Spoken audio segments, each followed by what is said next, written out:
एक आदमी कागज पर एक गोल सा अजीब QR कोड बनाता है और जैसे ही वो उसे कैमरे के सामने दिखाता है, कुछ ऐसा होता है जो किसी ने सोचा भी नहीं था। पूरी दुनिया की टेक्नोलॉजी एकदम से रीसेट हो जाती है और उसी के साथ धरती पर मौजूद हर इंसान अचानक से गिरकर बेहोश हो जाता है। अब कहानी आती है साल 2034 में, जहां एक आदमी, जिसे हम कैमरन कह सकते हैं, एक दुकान में घुसने की कोशिश करता है, लेकिन वो असफल हो जाता है और थोड़ी ही देर में पुलिस वहां पहुंच जाती है। कैमरन बिना किसी विरोध के खुद को सरेंडर कर देता है। पुलिस उसका चेहरा स्कैन करती है, लेकिन उसे कोई क्रिमिनल रिकॉर्ड नहीं मिलता। फिर भी प्रिकॉशन के तौर पर उसका DNA टेस्ट किया जाता है और यहीं से सब कुछ बदल जाता है, क्योंकि रिपोर्ट में दिखता है कि वो एक नॉर्मल आदमी नहीं बल्कि हाई लेवल थ्रेट है। पुलिस तुरंत उसके घर पहुंचती है और वहां का नजारा देखकर हैरान रह जाती है। पूरा घर कंप्यूटर्स, वायर्स और अजीब मशीन से भरा होता है, जैसे कोई ऑब्सेस्ड साइंटिस्ट यहाँ रहता हो। हर जगह हार्डवेयर के पार्ट्स बिखरे पड़े होते हैं और एक कमरे में तो ऐसा सेटअप होता है जो किसी साई-फाई फिल्म जैसा लगता है। सबसे डरावनी बात ये होती है कि वो मशीन खुद से चल रही होती है और लगातार अजीब सी आवाज निकाल रही होती है। अब कैमरन को इंट्रोगेशन रूम में लाया जाता है, जहां उससे सवाल पूछे जाते हैं, लेकिन वो कुछ भी बताने से मना कर देता है। वो सिर्फ एक ही चीज बार बार मांगता है, कागज और एक पेन। पुलिस को लगता है कि ये उसकी कोई चाल है, इसलिए वो मना कर देते हैं, लेकिन एक साइकोलॉजिस्ट उससे बात करने लगती है और धीरे धीरे कैमरन अपनी कहानी बताना शुरू करता है। वो बताता है कि उसका बचपन बहुत खराब था, उसकी माँ शराबी थी और उसका पिता बहुत वायलेंट इंसान था, जिसकी वजह से वो हमेशा डर में रहता था और अंदर से टूट चुका था।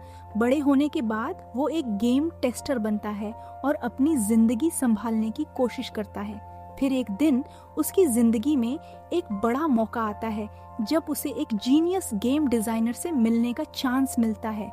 वो डिजाइनर एक अजीब सा गेम बनाता है जिसमें छोटे छोटे क्रीचर्स होते हैं, लेकिन वो नॉर्मल गेम कैरेक्टर्स नहीं होते। वो खुद से सोच सकते हैं, सीख सकते हैं और धीरे धीरे इवॉल्व भी होते हैं।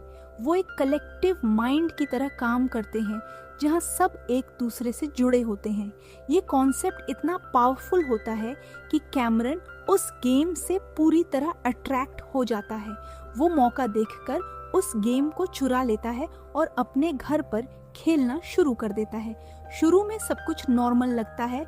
वो उन क्रीचर्स को खाना खिलाता है, उनकी देखभाल करता है जैसे वो उनका क्रिएटर हो, लेकिन धीरे धीरे वो उनसे इमोशनली जुड़ जाता है और उसे लगने लगता है कि वो उनकी दुनिया का भगवान है। फिर एक दिन सब कुछ बदल जाता है जब वो नशा करता है और अचानक उसे उन क्रीचर्स की आवाज समझ आने लगती है। वो उससे बात करने लगते हैं और उससे और मशीन्स और रिसोर्सेज मांगते हैं ताकि वो और तेजी से इवॉल्व कर सकें। कैमरन उनकी हर बात मानता है और धीरे धीरे वो अपनी पूरी जिंदगी उन्हीं पर लगा देता है। लेकिन एक दिन उसका दोस्त उसके घर आता है और मजाक में उन क्रीचर्स को मारने लगता है।